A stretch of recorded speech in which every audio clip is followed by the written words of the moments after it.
Okay, तो previous classes में हमने देखा था कि डिफरेंट क्वाड्रेंट्स में, for different quadrants what is the value of trigonometric ratios in different quadrant and what is the sign of trigonometric ratios in different quadrant. तो हमने बात किया था साइन के बारे में और वैल्यूज के बारे में, मतलब उनके वैल्यूज कैसे वेरी करते हैं और साइन कैसे वेरी करता है, मतलब पॉजिटिव होता है या नेगेटिव होता है डिफरेंट क्वाड्रेंट में, फर्स्ट में, सेकंड में, थर्ड में, फोर्थ में। नाउ अब इन सारे के बारे में बात करने के बाद अब हम लोग देखेंगे, we will talk about graph. ये ग्राफ जो है ये बहुत ही इंपॉर्टेंट पार्ट है हमारे जेई मैथ्स का। तो graph of trigonometric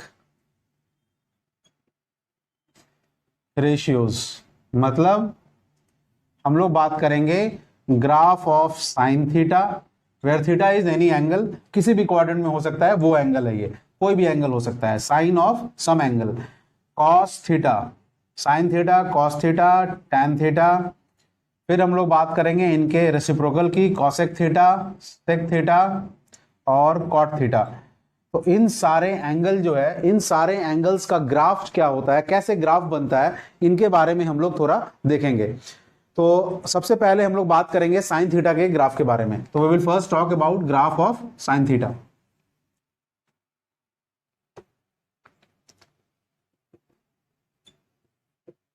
sign theta का ग्राफ कैसे बनता है वो हम लोग देखेंगे। तो सबसे पहले किसी भी ग्राफ को बनाने के लिए आपको पता है आपको एक्स कोऑर्डिनेट्स और वाई कोऑर्डिनेट्स को डिफाइन करना पड़ता है। तो आप देखिए ये फंक्शन क्या दिख रहा है, suppose this function is Y equal to sine theta, means यहां आपको दिख रहा है the value y is a function of independent variable theta. यहां इंडिपेंडेंट आपने फंक्शन पढ़ा होगा, मैं भी पढ़ाऊंगा उसको कैलकुलस में, बट अभी फिलहाल आप समझिए ये जो एक फंक्शन है, ये फंक्शन एक इंडिपेंडेंट वेरिएबल है थीटा, और वो डिपेंडेंट वेरिएबल जो है वो है y, और ये डिपेंडेंट वेरिएबल थीटा के ऊपर डिपेंडेंट है, y is equal to sine theta. तो ये x जो है, जैसे y is a function of theta, तो ये थीटा इधर x एक्सिस में दिखाएंगे और y जो वैल्यू आएगा that is equal to sine theta, y axis इसको दिखाएंगे। अब देखिए, अब आपको ग्राफ बनाना है साइन थीटा का with respect to theta, theta is the independent variable. और थीटा का वेरिएशन मैंने कैसे बताया है आपको, थीटा का वेरिएशन होता है फर्स्ट क्वाड्रेंट में किस तरीके से, 0 डिग्री से 90 डिग्री तक। फिर सेकंड क्वाड्रेंट में कैसे होता है, 90 degree to 180 degree. Third quadrant 180 degree to 270 degree, और लास्ट क्वाड्रेंट में होता है 270 डिग्री टू 360 डिग्री। ये यहां से भी देख सकते हो। तो इसको अब दिखाने के लिए अब हम लोग क्या, ये हम लोग सर्कुलर पैटर्न में जब हम लोग बात किए थे तो उस समय हम लोग इस तरीके से first quadrant, second quadrant, third and this one is fourth, चारों क्वाड्रेंट में किस तरीके से थीटा का वेरिएशन है उसके अकॉर्डिंग हम लोग साइन का क्या वैल्यू वेरिएशन होता है और साइन वेरिएशन वो भी हम लोगों ने बात किया था। तो अब पहले हम लोग थीटा का वेरिएशन हम लोग प्लॉट कर रहे हैं, तो ये जा रहा है 0 से 360 तक और इससे भी आगे जा सकता है। तो पहले हम लोग 0 to 360 और उससे भी थोड़ा आगे बात करेंगे, ड्रॉ करने की कोशिश करेंगे। This is theta. तो सपोज इसको 0 डिग्री मैंने माना है, theta is its unit is suppose degree, theta degree, तो ये डिग्री है सपोज 0 डिग्री, ये पॉइंट सपोज आपका 90 डिग्री है, थोड़ा बड़ा ही दिखाते हैं, suppose here it is 90 degree, this one is suppose, अब देखिए इक्वल, ये 90 है तो ये भी 90 होगा, तो this one is 180 degree, this one is again 270 degree, this one is suppose, थोड़ा छोटा दिखाएंगे ताकि हमारे पास स्पेस उतना है नहीं, तो इस स्पेस को यूटिलाइज करने के लिए हम लोग थोड़ा कंस्ट्रक्ट करेंगे, ग्राफ को छोटा करने की कोशिश करेंगे। So this one is suppose 90 degree, this one equal interval, this one is 180 degree, this one is suppose 270 degree, this one is 360 degree. ठीक है, अब देखिए मैंने अभी तक जितना भी बात किया है उसमें थीटा को मैंने डिग्री के टर्म्स में लिया है। अब आप लोग इसको रेडियन में भी लिख सकते हो। 90 डिग्री को मैंने रेडियन लिखना बताया था, पाई होता है 180 डिग्री, तो पाई बाई 2 होता है ये, this one is pi, this one is 3 pi by 2, this one can be written as 2 pi, ये आप लिख सकते हो। इसके आगे अगर और थोड़ा चले, पाई बाई 2 और ऐड कर दो, तो 360 के बाद 90 ऐड करोगे तो 450 आ जाएगा ये। तो 450 डिग्री को हम लोग क्या लिख सकते हैं रेडियन में, रेडियन में बताओ क्या लिख सकते हैं, 5 पाई बाई कितना हो जाएगा, 5 पाई बाई 2, 2 पाई में अगर पाई बाई 2 ऐड कर दोगे 5 पाई बाई 2, फिर उसके बाद क्या आ जाएगा, फिर देखो 2 पाई में 1 पाई और ऐड हो गया तो ये 3 पाई बन जाएगा, तो ये 3 पाई, या फिर इसको बोल सकते हैं 540 डिग्रीज, ठीक है। तो इस तरीके से अब हम लोग वेरिएशन प्लॉट करेंगे। अब देखिए नेगेटिव डायरेक्शन में भी आप लोग जा सकते हो, ठीक है, इस डायरेक्शन में भी आप लोग जा सकते हो, उसके बारे में हम लोग बाद में बात करेंगे। तो देखिए पहले हम लोग कैसे बात करेंगे, तो मैं अभी हम लोग क्या बात करेंगे 0 से 180 के लिए। तो आप देखिए 0 से 90 का पहले हम लोग देख लेते हैं। 0 से 90 का अगर हम लोग बात करें, साइन का वेरिएशन कैसे था, आप लोग पिछले क्लास में या तो आप लोग रेफर कर सकते हो या फिर आप खुद से रिमेंबर करने की कोशिश करो कि 0 से 90 में साइन का वेरिएशन कैसा था। तो साइन का वेरिएशन आपको याद होगा कि फर्स्ट क्वाड्रेंट, ये तो फर्स्ट क्वाड्रेंट है, फर्स्ट क्वाड्रेंट में ये पॉजिटिव होता है, पहला चीज आपको याद होगा। दूसरा आपको याद होगा कि फर्स्ट क्वाड्रेंट में अगर हम मूव कर रहे हैं तो पी जो है वो इंक्रीज होता है। अगर आपको याद नहीं है तो आप एज्यूम करके भी आप लिख सकते हो वैल्यू। पी आपको पता है कि फर्स्ट क्वाड्रेंट में पी जो है वो बढ़ता जाएगा, पी बढ़ता जाएगा, यानी पी पहले 0 है तो 0 पी वाई है, 0 से वैल्यू वेरी करेगा 1 तक। तो ये आपको पता है साइन का वेरिएशन है 0 से 1 तक, तो साइन का वेरिएशन 0 से 1 तक वेरिएशन होगा। और क्योंकि सर्कुलर पैटर्न है तो ये भी सर्कुलर पैटर्न में ही वेरिएशन होगा। तो साइन का वैल्यू जो है 0 से 1 तक, ये दिस वन इज 1, ये 1 पॉइंट है। तो 90 डिग्री, 0 से 90 डिग्री में 0 से 1 वेरिएशन है। उसी तरह आप याद करो 90 से 180 डिग्री में साइन का वेरिएशन क्या है, सेकंड क्वाड्रेंट। साइन का, ये फर्स्ट क्वाड्रेंट के लिए था, सेकंड क्वाड्रेंट के लिए क्या वेरिएशन है आप याद करो। सेकंड क्वाड्रेंट के लिए आपको पता है साइन जो है फिर से पी तो पॉजिटिव रहता है हमेशा सेकंड क्वाड्रेंट में, लेकिन आपको पता है कि यहाँ पे पी जो है ये यहाँ मैक्सिमम रहता है और यहाँ आके मिनिमम हो जाता है। तो साइन का वेरिएशन 1 to 0 हो जाता है। तो सेकंड क्वाड्रेंट में 1 to 0 हो जाता है साइन का। तो सेकंड क्वाड्रेंट में 1 से अब फिर से आएगा 0 के ऊपर, तो ये फिर से 1 से, और सर्कुलर पैटर्न है तो इस सर्कल जैसा ही आपका वो क्वाड्रेंट बनेगा। तो ये सब क्वाड्रेंट है, सर्कल के क्वाड्रेंट है। तो ये क्वाड्रेंट है, ये सेकंड यहाँ पे ऐसा बना इस टाइप का ग्राफ, तो ये 1 से 0 आ गया, ये फिर से 180 डिग्री पे 0 आ गया। This one is second quadrant 90 से 180, ये 0 से 90। अब देखिए थर्ड क्वाड्रेंट की बात करेंगे हम लोग। थर्ड क्वाड्रेंट में ये 180 से 270 में कैसा ग्राफ बनेगा वो बात करेंगे। मैं इसको रब कर ले रहा हूं ताकि अब आपको पता है ये 90 डिग्री है, ये 180 डिग्री है, ये 270 डिग्री है, ये 360 है, ये 450 है, दिस वन इज 540। अब देखो 180 से 270 कैसा वेरिएशन होगा, थर्ड क्वाड्रेंट याद करो। थर्ड क्वाड्रेंट में जब आता है तो पी, तो आपको अगर कोई चीज याद नहीं है तो आप उसको देख के भी पता लगा सकते हो। पी थर्ड क्वाड्रेंट में क्या होगा, पी भाई नेगेटिव हो जाएगा। पी नेगेटिव होगा तो ऑब्वियस सी बात है कि ये जो है थर्ड क्वाड्रेंट में P बाई एच जो है, अब देखिए ये कहां से 180 पे कितना था, 180 पे P तो 0 हो जाएगा, तो ये 0 से वेरिएशन होगा और कहां तक आएगा, P नेगेटिव हो जाएगा तो -1 तक, 0 से -1। तो थर्ड क्वाड्रेंट में 0 से कहां तक आएगा, -1 तक। ये पॉइंट -1 हुआ, this one is -1 value, y का वैल्यू -1 हो जाएगा, साइन थीटा का वैल्यू -1 हो जाएगा 270 पे। अब देखो ये भी एक क्वाड्रेंट है सर्कल का। अब देखो 270 से 360 क्या होगा, 270 से 360 क्या होगा ये बताओ। तो ये आ जाएगा फोर्थ क्वाड्रेंट में। फोर्थ क्वाड्रेंट में क्या होता था, फोर्थ क्वाड्रेंट में आपको याद करने की कोशिश करो। फोर्थ क्वाड्रेंट में फिर से देखो P यहाँ पे क्या था, मैक्सिमम, लेकिन नेगेटिव था। तो ये वैल्यू यानी कि P मैक्सिमम है और H तो सेम होगा उसके बराबर। तो P अगर इतना मैक्सिमम है तो ये -1 होगा, क्योंकि P और H सेम है यहाँ पे और P का वैल्यू मैक्सिमम है और नेगेटिव डायरेक्शन में है तो -1। और ये वैल्यू कहाँ तक करेगा, तो 360 तक। 360 पे कितना वैल्यू हो जाता था, तो ये P का वैल्यू 0 हो जाएगा यहाँ पे आके, तो -1 to 0। तो फोर्थ क्वाड्रेंट में -1 to 0। ये मैं पिछले वाले से आपको बता रहा हूँ, आप लोग अगर नहीं याद है तो ये वैल्यू तो आपको याद रखना पड़ेगा कि 0 फर्स्ट क्वाड्रेंट में 0 to 1, सेकंड में 1 to 0, थर्ड में 1 to 0 to -1 कैसे आता है मैं पिछले क्लास में बता चुका हूँ आपको। फोर्थ क्वाड्रेंट में -1 to 0, this one is -1 point and this one is 1। तो इतना पता चल गया आपको।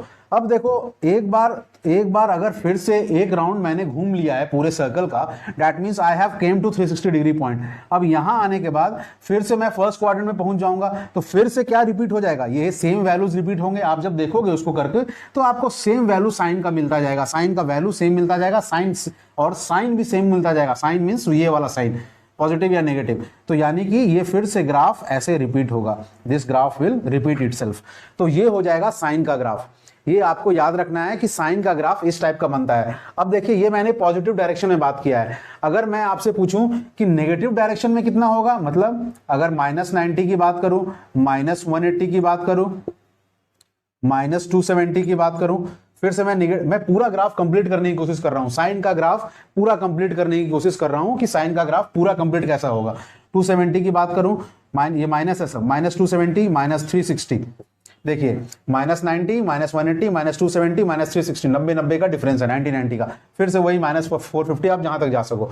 तो फिर से देखो, अब आप इधर वाला ग्राफ को कैसे डिजाइन करोगे, तो इसके लिए सोचो, मैंने पहले ही बता दिया था प्रीवियस, आप जब मेरे क्लासेस देखोगे तो उसमें मैंने पहले ही बता दिया था, अगर हम लोग एंटी क्लॉकवाइज डायरेक्शन में घूमते हैं, this direction is called as anticlockwise, तो इसको पॉजिटिव डायरेक्शन बोलते हैं, मैंने पहले ही बताया था।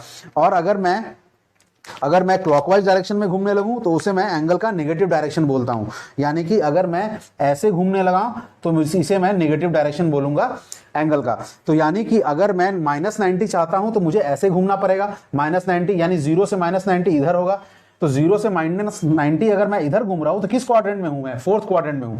और फोर्थ क्वाड्रेंट में क्या वैल्यू है साइन का, आप देखो साइन का वैल्यू वेरिएशन कैसा है, -1 to 0, या फिर अगर उल्टा पकड़ो तो एक्चुअली फोर्थ क्वाड्रेंट में, अगर आप फोर्थ क्वाड्रेंट में हो, 0 से -90 जा रहे हो, 0 से -90 जा रहे हो, तो आपका वैल्यू कैसे वेरी होगा। अगर आप 0 से जस्ट मिनट देखो, अगर फोर्थ क्वाड्रेंट में आप फोर्थ क्वाड्रेंट में हो, लेकिन आप जा कैसे रहे हो, आप नेगेटिव डायरेक्शन में जा रहे हो, 0 to -90।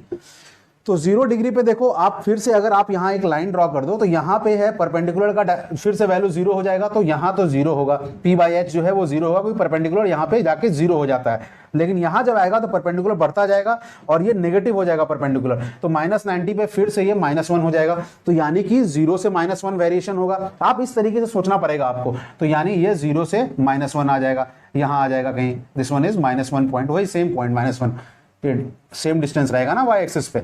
So this one is, if this is 0 degree तो, और ये -1 पॉइंट है, तो ये आ जाएगा घूम के यहां तक, तो ये आ गया आपका -1 पॉइंट, ये थोड़ा कर्वेचर क्वाड्रेंट की तरह बनेगा। तो ये देखिए, ये -1 तक आ गया, 0 से -90 में 0 से -1 तक आ गया, क्योंकि यहाँ पे अगर है और ऐसे हम घूमना चाह रहे हैं तो यहाँ पे तो परपेंडिकुलर 0 होगा, लेकिन बढ़ता बढ़ता ये नेगेटिव परपेंडिकुलर हो जाएगा, x तो हमेशा पॉजिटिव लेना है, तो 0 to -1, 0 से -90 इतना हुआ। उसी तरह -90 से -180 क्या होगा भाई, तो ये आ जाएगा थर्ड क्वाड्रेंट में। थर्ड क्वाड्रेंट में जब आ गया तो थर्ड क्वाड्रेंट में क्या होता था, साइन बताओ का, यहाँ से अगर हम यहाँ मूव करेंगे तो फिर से देखो P और H तो सेम रहेगा, यानी ये P और H तो सेम है लेकिन P नेगेटिव है, तो थर्ड क्वाड्रेंट में अगर हम बात करें तो हम बात करेंगे -90 to -180 टू -180, ठीक है, उल्टा घूम रहा हूं इसलिए माइनस दे रहा हूं उसका नाम। तो अब देखो यहाँ -90 पे इसका वैल्यू कितना था, P और H सेम है, तो ये -1 क्योंकि P नेगेटिव है, और लेकिन -180 पे जाके P 0 हो जाएगा, तो -1 to 0, तो फिर से आपको ये मिल जाएगा। उसी तरीके से आप जब -180 अब सेकंड क्वाड्रेंट में आ जाओगे तो सेकंड क्वाड्रेंट में दिखेगा आपको P फिर से अब पॉजिटिव हो गया और इसका वैल्यू P बढ़ता जाएगा यहां तक, तो 0 से 1 दिखेगा, तो फिर से 0 से 1 दिखेगा, ये इस टाइप का ग्राफ 0 से 1, दिस वन इज 1 पॉइंट, तो यहां से मिला लो, दिस इज 1, और ये ऐसा ग्राफ दिखेगा। तो यानी सेम ग्राफ 0 से 1 आएगा, फिर 1 से 0 आएगा, अगर आप -2, ये फर्स्ट क्वाड्रेंट में चला जाएगा, -270 से -360। तो इस टाइप से ग्राफ आपका साइन का ग्राफ बन गया। और आप यहां पे एक चीज नोट करो, ये तो मैंने साइन का ग्राफ बनाया, अब कैसे बनाया है, ये मैंने प्रीवियस कॉन्सेप्ट जो बताया उसी से मैंने साइन का ग्राफ बनाने की कोशिश किया है। अब देखिए, इस ग्राफ को बनाने के बाद आपको बस इतना याद रखना है कि यहां से आपको बहुत कुछ पता चल रहा है, sine theta always lies between -1 और 1। देखो -1 और 1 के बीच में ही ना साइन थीटा का वैल्यू है, साइन थीटा का वैल्यू हमेशा -1 और 1 के बीच में है। कहीं दिख रहा है कि इस वाले y को इस y को क्रॉस कर रहा है क्या, कहीं क्या -1 और 1 को नहीं क्रॉस करेगा कहीं भी। तो sine theta always lies between -1 to 1, ये पहला चीज पता चला मुझे। दूसरा चीज क्या पता चल रहा है, दूसरा चीज ये पता चल रहा है हमें कि देखो, ये हो गया साइन का कर्व, साइन का ग्राफ। अब साइन के ग्राफ में ये देखो, अब हमने साइन का ग्राफ बना लिया है, अब हम लोग कोशिश करेंगे कॉस का ग्राफ बनाने के लिए। तो कॉस का ग्राफ कैसे बनेगा वो भी हम लोग देखेंगे अभी इसके बाद। तो आप पहले ये ग्राफ बना लो, एक बार बना लो इस ग्राफ को। ये ग्राफ बहुत जगह यूटिलाइज होता है इस ग्राफ का। तो ये है y = sin थीटा का graph, where theta is variable और थीटा इंडिपेंडेंट वेरिएबल है, और ये वैरी करता है 0 से लेकर पॉजिटिव डायरेक्शन में भी और 0 से लेकर नेगेटिव डायरेक्शन में भी। मैंने दोनों आपको बना के ड्रॉ कर दिया है, और किस तरीके से वैल्यू आता है वो भी मैंने बता दिया कि ये 0 से -1 कैसे वैरी कर रहा है, क्योंकि ये फोर्थ क्वाड्रेंट में आ जाएगा, नेगेटिव डायरेक्शन है। फोर्थ क्वाड्रेंट में आ गया तो फिर से देखो P नेगेटिव है, P नेगेटिव है तो इसका मतलब ये 0 से, अब लेकिन यहाँ P 0 है, यहाँ मैक्सिमम होगा, P और H बराबर हो जाएगा, तो 0 से -1, इस टाइप से वेरिएशन होगा। अब देखो, मैं इसका एक और कॉन्सेप्ट बताना चाहता हूं जो मैं सारे ग्राफ के लिए बात करूंगा, सारे ट्रिग्नोमेट्रिक रेशियो के ग्राफ के लिए, उसे बोलते हैं पीरियड्स। पीरियड्स क्या होता है। अब देखिए पीरियड बोला जाता है, कोई इसे टाइम पीरियड बोलता है। तो देखिए पीरियड ऑफ अ ग्राफ क्या होता है, मैं इसको मिटा ले रहा हूं, होपफुली आप सब समझ गए हों। अगर कोई डाउट हो तो मैं दूसरे ग्राफ भी बनाऊंगा, उसमें आपका डाउट सारा क्लियर हो जाएगा। अब देखो टाइम पीरियड, किसी भी ग्राफ का, किसी भी ट्रिग्नोमेट्रिक रेशियो के ग्राफ का पीरियड क्या होता है, पीरियड्स या टाइम पीरियड, कोई भी बोले पीरियड क्या है। तो देखो पीरियड जो है या टाइम पीरियड वो वैल्यू होता है एंगल का जिसके बाद जो है ट्रिग्नोमेट्रिक रेशियो का वैल्यू अपने आप को रिपीट करने लगे। Means time period is basically that value of angle after which the same graph repeats of that particular function. मतलब साइन का जो वैल्यू है वो देखो, अब यहां से यहां तक देखो, क्या यही ग्राफ बार बार रिपीट नहीं हो रहा है, यही सेम चीज रिपीट हो रहा है ना। तो इसका मतलब इस पर्टिकुलर साइन का ग्राफ जो है उसका पीरियड कितना हुआ, 0 से लेकर 2 पाई, 0 से लेकर 2 पाई बोलो या 2 पाई, 0 से 2 पाई नहीं बोलना है, क्योंकि अगर हम इसको भी पीरियड बोल दें तो कोई फर्क नहीं पड़ता है, क्योंकि यही सेम चीज बार बार रिपीट होगा। यानी इसका पीरियड जो हुआ वो हुआ 2 पाई रेडियंस में 2 पाई रेडियंस, या फिर अगर डिग्री में बात करें तो इसका 360 डिग्री। 360 डिग्री जो है ये this is period of sine theta. क्योंकि ये पीरियड इसलिए बोलते हैं क्योंकि इस इतने डिस्टेंस के बाद, इतने एंगल के बाद, इसीलिए इतने एंगल के बाद जो है वो सेम ग्राफ रिपीट होगा। सेम ग्राफ कहीं से भी तुम मेजर करो, किसी भी पॉइंट से, अगर इस पॉइंट से लेकर, अगर मान लो ये 270 डिग्री है, माइनस 270 डिग्री है, इसमें 2 पाई ऐड कर दो, मतलब 360 डिग्री ऐड कर दो, प्लस 90 तक चला जाएगा। तो यानी इतना ये चीज जो है ये बार बार रिपीट होगा। देखो यहां से लेकर यहां तक देखो, ग्राफ को देखो, और यही सेम चीज फिर ये सेम ग्राफ फिर यहां से लेकर यहां तक रिपीट होगा, देख लो। तो कहीं से भी देखो ये 2 पाई रेडियंस या 360 डिग्री ये पीरियड है इस पर्टिकुलर साइन थीटा का। और ये पीरियड इसलिए बोला जाता है because after this interval same graph will repeat itself, same graph अपने आप को रिपीट करता है। तो ये हमने साइन थीटा के बारे में बात किया। अब हम लोग बात करेंगे कॉस थीटा के बारे में। तो नेक्स्ट क्लास में हम लोग कॉस थीटा के बारे में बात करेंगे। तो ये क्लास वैसे लंबा हो जाएगा, ये बेसिक था, साइन थीटा का था, इसमें आप लोग पहली बार आप देख रहे थे ग्राफ, इसलिए मैंने आपको थोड़ा ज़्यादा टाइम लेके ज़्यादा अच्छा समझाने की कोशिश किया है। अब मैं कॉस थीटा का बात करूंगा। So please like and subscribe if you really like this channel, और ज़्यादा से ज़्यादा व्यूअर आ सके, इसलिए आप इसको लाइक एंड सब्सक्राइब और शेयर किया कीजिए। Okay, thank you.